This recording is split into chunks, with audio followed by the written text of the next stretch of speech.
Hey ladies, this is Life Her Podcast.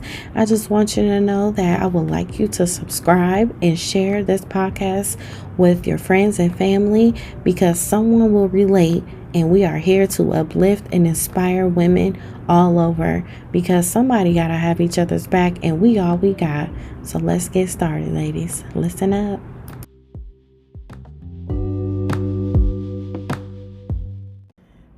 Hey ladies, this is Life Her Podcast. I am Yvette Lloyd, and I'm sitting here right now with only one Jackie B. Hello, everybody. How you doing today? I am doing pretty good, minus the cloudy weather out here. Other than that, I cannot complain. Yes, it's real intense, but it's that sleeping weather, right? Right. That's good. So tell me a little bit about yourself. What do you have going on right now? Oh, okay. I am a vocalist and songwriter. Mm-hmm. I actually have a couple things going on. I will be performing this Sunday for the Boss Women Brunch with a Purpose. That's going to be at I think it's pronounced Tago or Tago, Tago. Okay. For anyone that decides to look it up. Okay.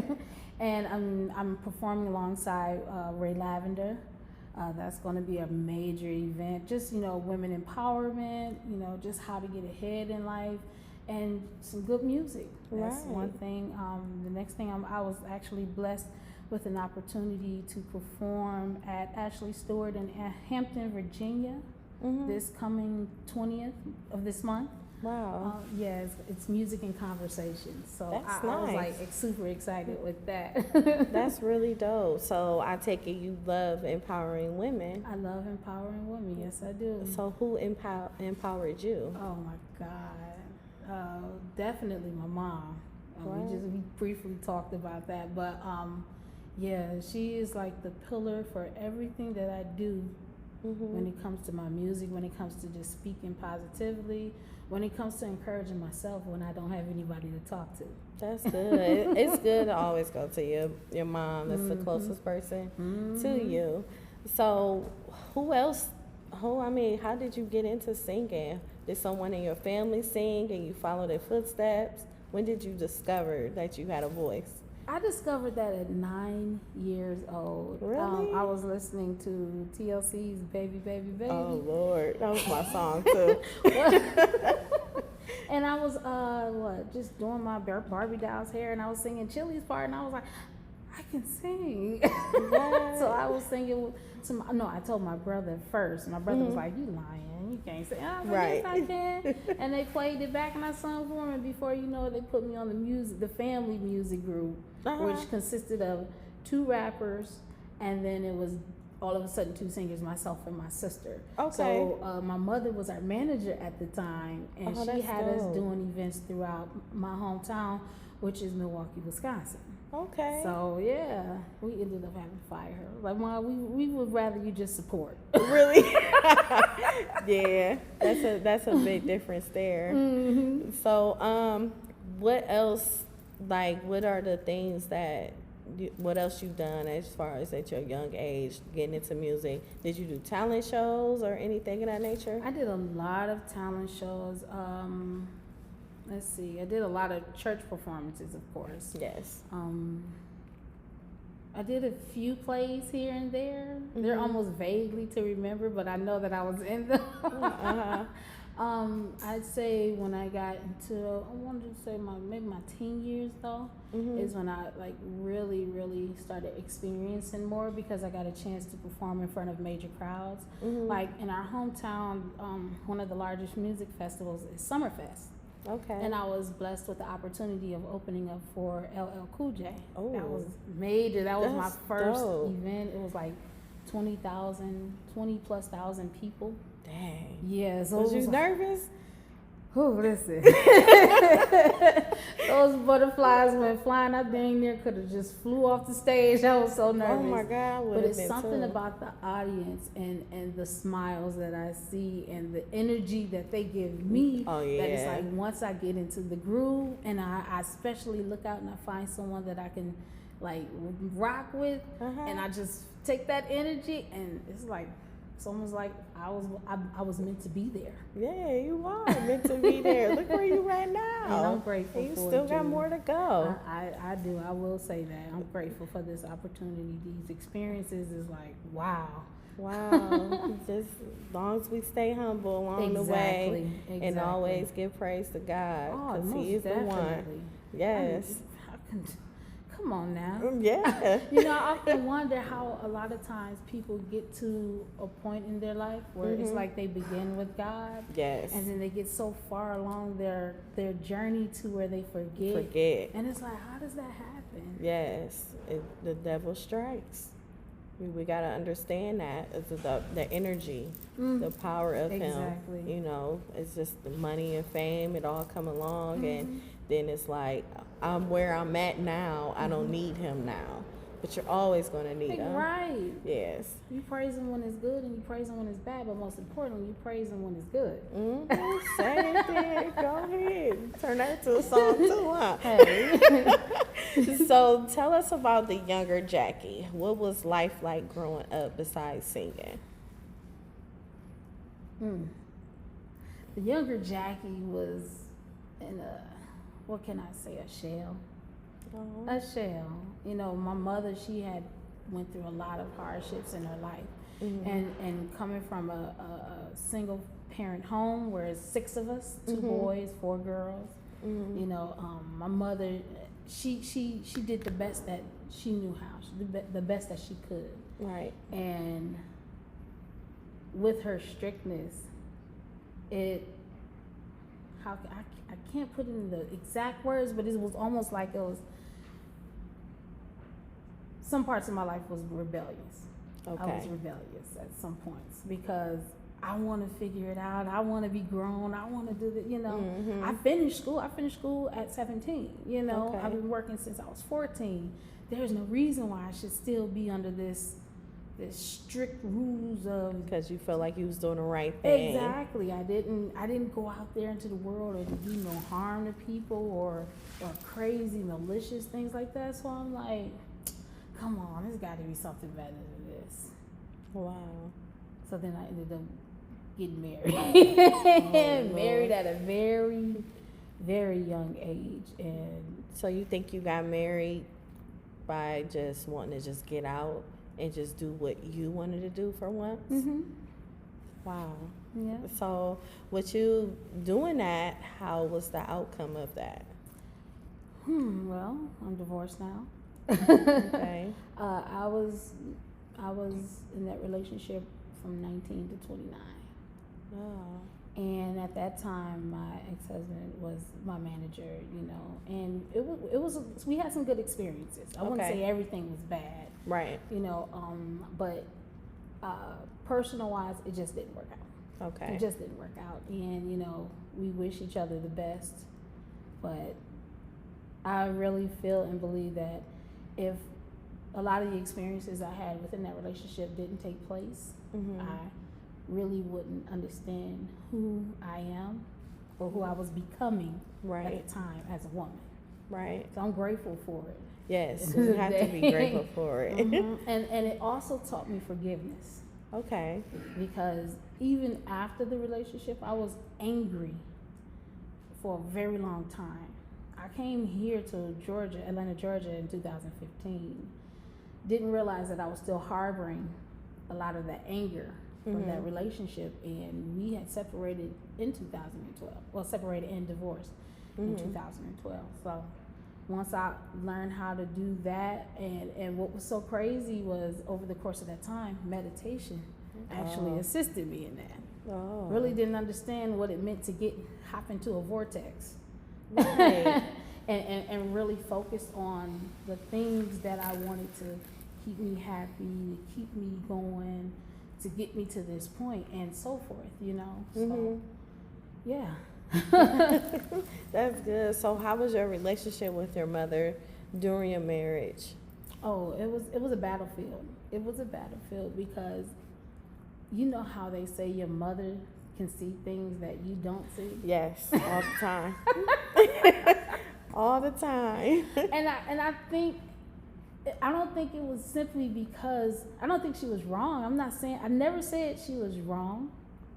I feel like it was, at that time, it was the approach. because my mother is straightforward. Yeah. Cuss words and all, like straightforward. And I was like, man, let me figure it out. Let me try to find out for myself. And I think that's where we were bumping heads at that time, because she meant well for me. Right. And I understood that, but I still wanted to figure it out. I wanted to say, well, okay, I hear what you said, but let me see. You know, and a lot of she was right. Yeah. I can't even argue. She was right. Yeah, and it'd be crazy because it'd be like everything. You'd be like, dang, my mama said that too. And we just be like, when they be telling us, you'd be like, you think you know everything? You always say that. It's like everybody was the same in so many ways.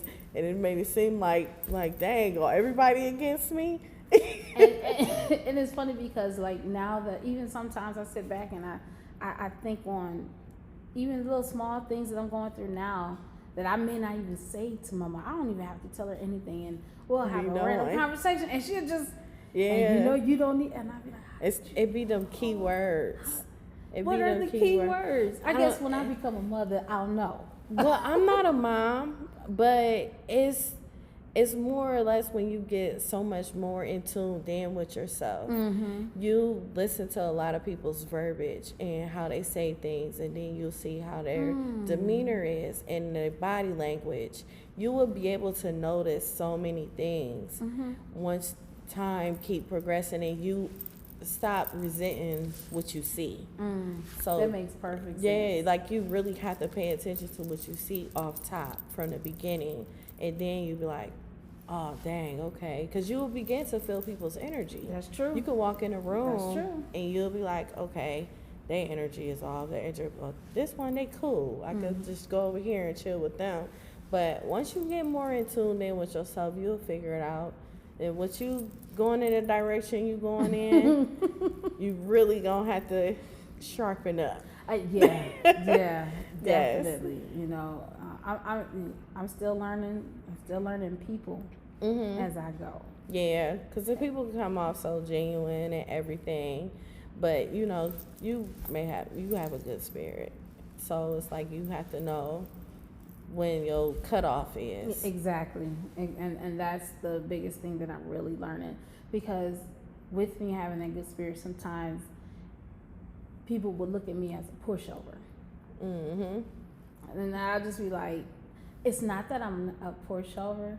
There's a time and a place to react. Yeah, but you notice it. You notice that they're using you. That you notice everything. That too. And not all the time that they're using me. It's like I know when they're actually planning or plotting to, when they're attempting to, and it's just like, come on now, you don't have to. But you know what's so crazy? I used to do that too, but I was just so sick. I was just like, I'm about to see how far they about to go with this. So it just be crazy because it's just how we just look at it, but then it'd be too late, and then we end up hurting ourselves along the way instead of just doing what our instinct already told us way from jump. It be like that, I'm telling you. It really do. And I mean, I'm getting better. I'll say that. I am getting better. That's good. It's just one day at a time. So what about your father? Well, my father is deceased. Okay. He passed away back in 2007. Sorry to hear that. Yeah. 3 years prior to that is when I reconnected with him and began rebuilding the relationship. I'd say from, I want to say about either between 12 to 18, I lost contact with him. Okay. And it was simply my doing. It was my choice at that time because of the separation between my mother and him, the whole divorce, the experience of it all, you know. And there were some things that were told to me, and you know, I did kind of develop my understanding of what I thought it was, if that, for lack of better words. Yes. And it took me to reconnect. Actually, to be honest with you, my ex-husband inspired me to get back in touch with him because I was like, I don't want to talk to that man. I'm done with him. Blah blah blah blah blah. And when I actually reconnected with him, I didn't realize how much we had in common. Wow. It was almost like talking to me. Dang, that was sad. And it was so crazy because it was like almost every single day that we were around each other, I just wanted to know more. I wanted to know more. Like, what's your favorite color? How's this? I wanted to know so much. I don't know if something inside of me knew that his time was coming, but I wanted to soak up as much of him as I could. Because while my mother was there consistently, I knew there were still parts of me that my mother couldn't understand, that I couldn't understand. That was my father. Right. And one of them was being that my last name is not so common to me, at least at that time. So I could remember having a conversation with my dad, and I was actually crying to him, and I was like, we're the only ones of our kind. Like, where's this name coming from? And so he told me where to research and what to research. And before you knew it, family just started popping out the woodwork. Really? To this day, I'm meeting new relatives on my father's side, and that's it's like, good. and it all really took place once I moved here. I didn't realize so many of my father's side of the family lived here. That's good. So you reconnected with everyone? And still reconnected. Like, I'm just like, I haven't even thoroughly got to my mom's side yet because I'm still learning so much of my father. Oh, and you ain't alone. See? That felt good. When I was actually going to pay my electric bill. And there was a lady next to me. She getting ready to pay her bill too. She spelled her name out for them, and I stopped and I was like, "Excuse me?" And I was like, "Is that your last name?" She was like, "Yeah." And I was like, we just hugged each other and cried and everything. I was like, "Wow." That's so nice. It was a beautiful experience. That's nice. Experience. So do you find yourself breaking a cycle within your family? Yes. You do? So what is the difference that you have made so far as far as breaking a cycle?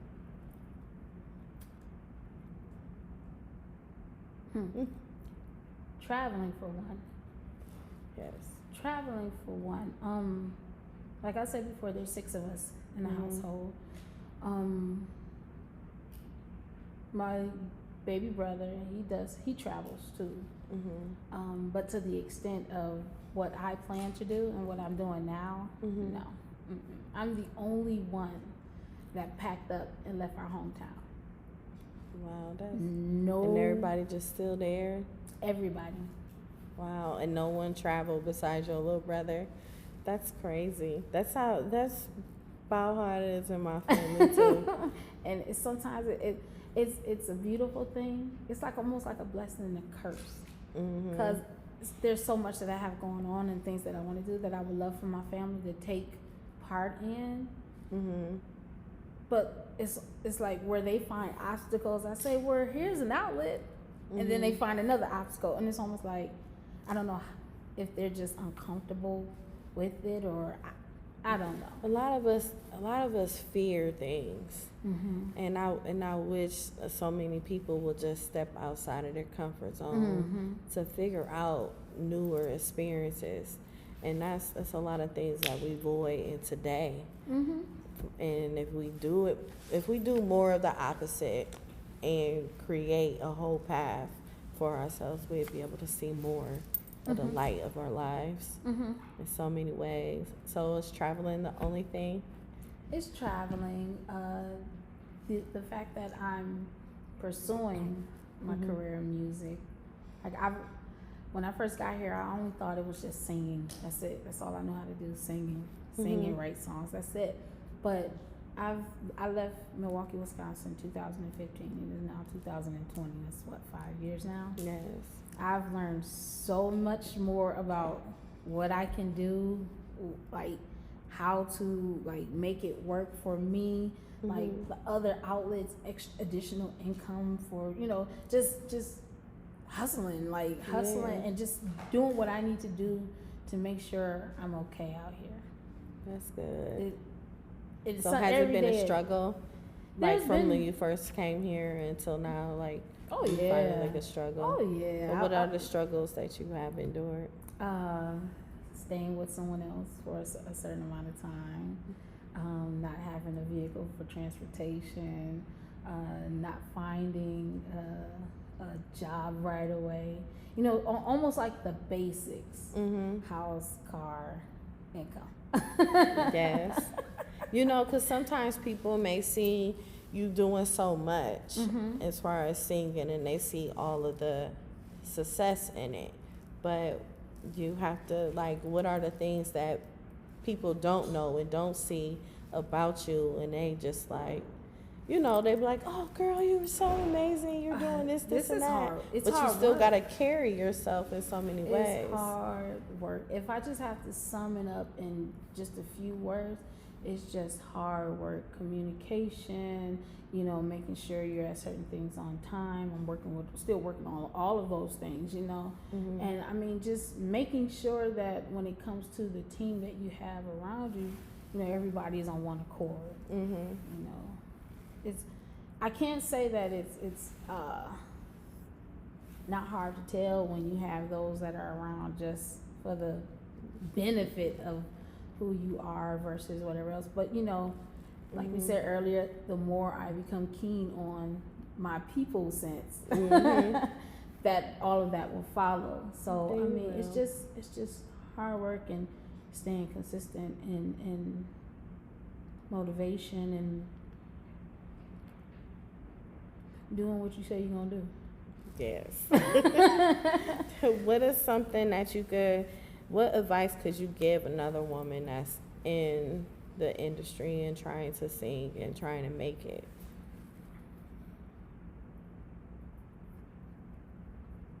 There's a couple of things I can say. Understanding your talent. Really, you got to really know that this is something that you want to do. You got to really know that the talent that you're pushing is your talent. And a lot of people come out here saying they want to do certain things, but they may not be their strong suit. Right. We all have a lot of things that we're doing, but is it your gift? Yeah. That's the word. Is it your gift? Knowing and understanding your gift truly. Having that passion there. Exactly. You gotta have it. So is there anything else that you have coming up, that you have going on, or any? Well, we were talking about a lot of the shows that I would do. I just actually named 2. After those 2, I was blessed to be a part of Black Media Honors. I'll be performing for that event. That's April 26th, right? April 26th. And then I have a 5-city tour taking place, and that's going to be starting on Mother's Day, May 10th here. We got Richmond, Virginia, Hampton, Virginia, North Carolina, South Carolina. There's a couple other locations that are in the works too, but for sure it's a 5-city starting. Okay. That's real good. So what is something uplifting and inspiring that you could tell women today? Okay, so I have this tagline that I always say, and if everyone followed me on social media, Only One Jackie B, you'll always hear me say, remember to speak life into yourself and others. That's all. That's good. You know, a lot of people don't understand that concept too much, and a lot of us forget ourselves along the way. So if we speak in life into ourselves on a daily basis, it'll help us. But if we speak in life into someone else, it's blessing us. That's true. For helping that person. Exactly. So and also good. You have to remember too that I can pour into you all day, but if I don't believe it, how can I expect you to believe it? It's like contradicting yourself. Exactly. Yes, and I tell my husband that all the time. I like work every day as far as me not contradicting myself. So I had to check myself all the time. There's always a checking to do. Is it always pretty? No. Yes. I have a lot of young girls that would look up to you. I know that for a fact. I'm because I grateful have to a even youth know program, and they will be inspired by your testimony. So could you tell me a little bit about your high school years? Oh, okay. Being a teenager, so they can understand that. Surprisingly, I was like, what can I say? I wasn't in the in crowd, but I wasn't in the out crowd either. Okay. I was like right there. neutral, And then once everybody discovered the fact that I could sing, oh my God, they would pull and tug on me, and I'm like, I'm just chill. Like I've had my moments of teenagers or disputes, and I even had maybe one or two fighting altercations. But to be honest with you, high school years, I got along with pretty much everybody, and if anybody didn't like me, I didn't know it until after we all graduated. And because a lot of what I'm doing now was what I was doing in high school: encouraging, uplifting, redirection. Let's try something different. Or if it didn't bother me much, I'm going another way. Whatever. That's good. That's good. So, yeah. That's good. So, tell me a little bit more about this Whitney Houston tribute. So, February 11th, as a lot of people would know, that was the 8-year anniversary of Whitney Houston's passing. I decided to actually put on a show, a tribute. I paid tribute to her, and I sung some of the greatest songs that Whitney has ever, put out there for the world to listen to. Oh my God! First of all, Whitney is like, man, listen. If you do a tribute to Whitney, you could blow.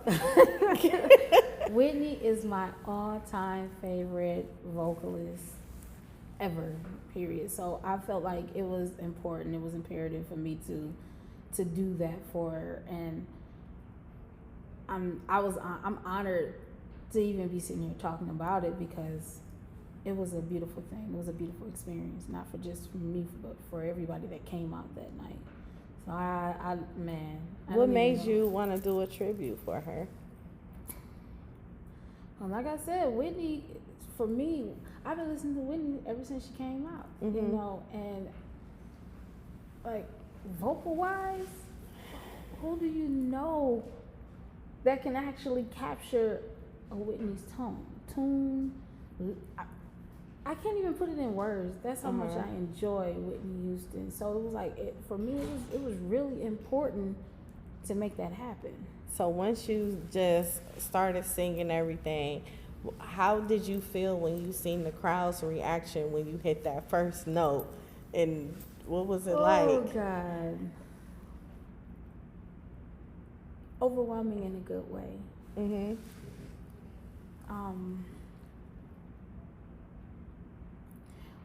All I wanted, if I could have had the opportunity, was for Whitney to have been there. Oh, she was there in spirit at least. But oh man, that's really nice. Every time I think about that experience, it's just like, it's wow. I put a few videos up on my YouTube page so people can definitely check it out. So I mean, so what is, if people want to come to your show, what do you want them to expect? Like, what's there for them to know about you? For one, I want them to hear some really good singing, not just singing. Singing. I believe I'm a storyteller. I'm a storyteller, so I use everything. I am my props. My audience is my props. I want to be able to, every experience and feeling that I have coming out of this vocal box, it's my goal to make sure it navigates to your brain system so you can capture exactly what I'm feeling in that very moment. Get them goosebumps. Exactly. Ain't nothing like it. Do you have an album or anything out? Well, I'm actually I will be working on some music in the near future. Right now, I'm focusing on these upcoming shows that I have, continue to build in the fan base. I want to give people the sound so that they'll have something to rock to in their home consistently. Yeah. Yes, definitely. So how can anybody find you?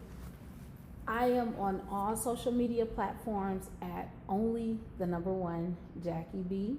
My website is www.onlyoneJackieB.com. So I'm literally everywhere, only one Jackie B.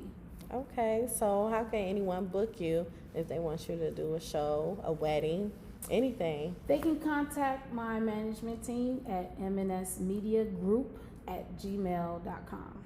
Okay, well, thank you so much for coming out. Thank you so much for having me. This was a great moment. I'm glad. I really appreciate you taking time out your day to come out here. I appreciate it. It's an honor. I'm comfortable. Let's put it like that. That's good. All right, thank you. You have a good day, honey. All right, you too.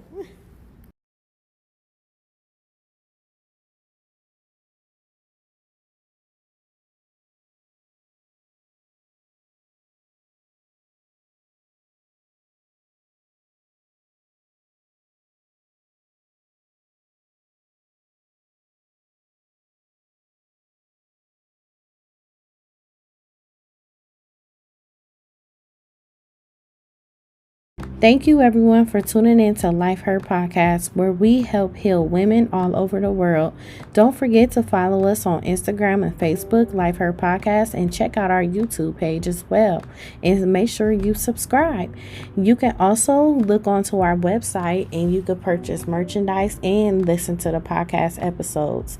I am Yvette Lloyd. I am Life Her. Love yourself, ladies. Take care of yourself and others you love dearly.